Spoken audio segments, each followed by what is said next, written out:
ನಮಸ್ಕಾರ.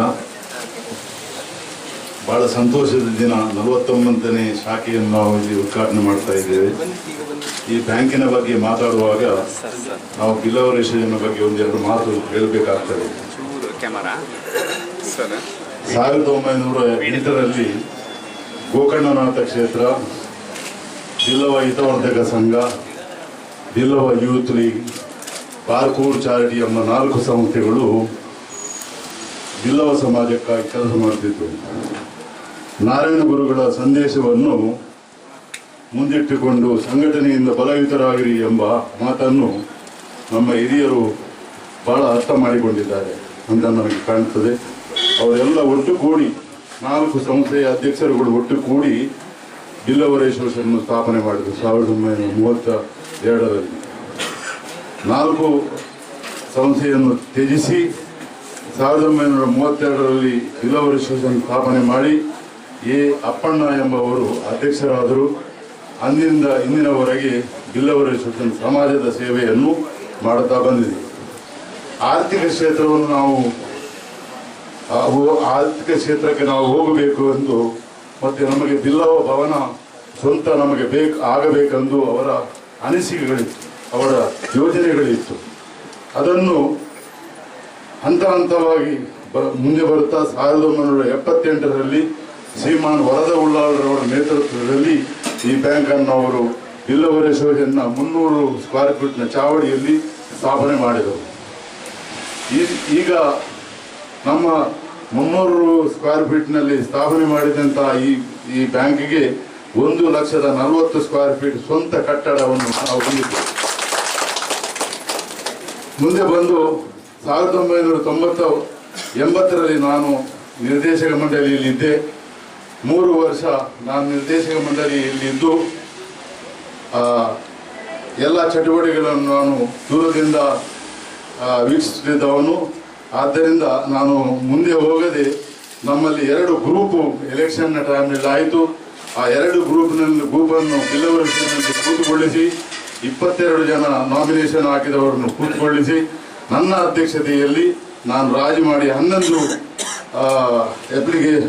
ಅಪ್ಲಿಕೇಶನ್ ಮಾಡಿ ಎಲೆಕ್ಷನ್ ಆಗದೆ ಆ ದಿವಸ ನಾವು ಇದನ್ನು ಮುಗಿಸಿದ್ದೇವೆ.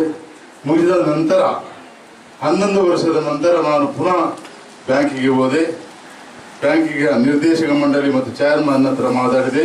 ಈಗ ನೀವು 11 ವರ್ಷದಲ್ಲಿ ನಡೆಸಿದ್ದೀರಿ, ಇನ್ನು ಮುಂದೆ ನಮಗೆ ಒಂದು 5 ವರ್ಷ ಕೊಡಿ, ನಾವು ಹೇಗೆ ನಡೆಸ್ತೇವೆ ಎಂಬುದನ್ನು ನೀವು ನೋಡಿ ಎಂಬುದನ್ನು ಕೇಳಿದಾಗ ಅವರು ಕೇಳದೆ ನಾವು ಎಲೆಕ್ಷನ್ ಫೈಟ್ ಮಾಡಿ 11 ಜನ ಈ ಎಲೆಕ್ಷನ್ ಫೈಟ್ ಮಾಡಿ ನಾವು ವಿನ್ ಆದೆವು.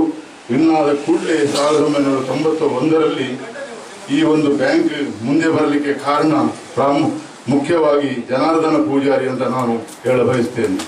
ಯಾಕೆಂತ ಹೇಳಿದರೆ 1991ರಲ್ಲಿ ನಮ್ಮ ಭಾರತ್ ಕೋಆಪರೇಟಿವ್ ಬ್ಯಾಂಕಿನಲ್ಲಿ 40 ಕೋಟಿ ಬಂಡವಾಳ ಮತ್ತು 5 ಬ್ರಾಂಚ್ ಮಾತ್ರ ಇತ್ತು. ಆವಾಗ ನಾನು ಪೂಜಾರಿಯವರನ್ನು ಭೇಟಿ ಮಾಡಿದಾಗ ಅವರು 17 ಲೈಸೆನ್ಸ್ ನಮಗೆ ರಿಸರ್ವ್ ಬ್ಯಾಂಕಿನಿಂದ ಪರ್ಮಿಷನ್ ಸಿಕ್ಕಿಸಿ ಆ 17 ಬ್ರಾಂಚ್ನಿಂದ ನಾವು ಮುಂದೆ ಬರಲಿಕ್ಕೆ ಈ ಬ್ಯಾಂಕಿಗೆ ಒಂದು ತಿರುವು ಅಂತ ಹೇಳ್ಬೋದು. ಆ ತಿರುವನ್ನು ಅವರು ಕೊಟ್ಟಿದ್ದಾರೆ ಅಂತ ನಾನು ಹೇಳ್ತೇನೆ. 1 ವರ್ಷದ 3 ತಿಂಗಳಲ್ಲಿ ಡಿಸೆಂಬರ್ 6 ತಾರೀಕಿಗೆ ನಾವು ಚಾರ್ಜ್ ತಗೊಂಡಾಗ 1 ವರ್ಷ ಮತ್ತೊಂದು ವರ್ಷಕ್ಕೆ ಬರುವಾಗ 1 ವರ್ಷ 3 ತಿಂಗಳ ಅವಧಿಯಲ್ಲಿ ನಾವು 40 ಕೋಟಿ ತಂದು 102 ಕೋಟಿಗೆ ಕೊಂಡೋಗಿ ಮುಟ್ಟಿಸಿದ್ದೇವೆ. ಈ ಹಣವನ್ನು ನಾವು ಈಗ ಲೋನ್ ಕೊಡಬೇಕು. ಲೋನ್ ಕೊಡುವುದನ್ನು ಸಹ ವ್ಯವಸ್ಥೆ ಮಾಡಿ ಈ ಬ್ಯಾಂಕಿಗೆ ಹಂತ ಹಂತವಾಗಿ ನಾವು ಮುಂದೆ ಬರಲಿಕ್ಕೆ ಆಯಿತು. ಈಗ ನಮಗೆ ಸಾಧಾರಣ 35 ವರ್ಷ ಈ ಬ್ಯಾಂಕಿಗೆ, ಆದರೆ 33 ಅವಾರ್ಡ್ ನಾನು ಈ ದೇಶದಲ್ಲಿ ಪಡೆದಿದ್ದೇವೆ ನಮ್ಮ ಬ್ಯಾಂಕ್.